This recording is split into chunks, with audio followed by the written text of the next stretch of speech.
1000 টাকা দাও না। বললাম না আমার কাছে টাকা নাই, ঘ্যান ঘ্যান করবি না।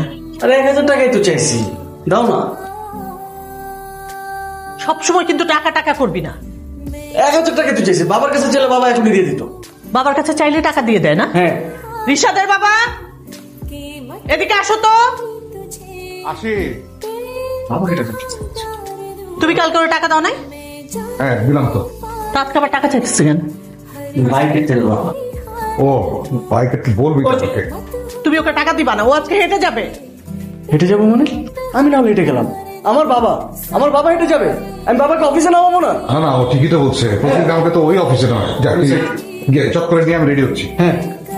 এই যে টাকা চায় আর সাথে সাথে দিয়ে দাও না, বুঝবা একদিন ছেলে যখন নষ্ট হয়ে যাবে তখন বুঝবা। শোনো, আমার ছেলেকে আমি খুব ভালো মতো চিনি। আমার ছেলে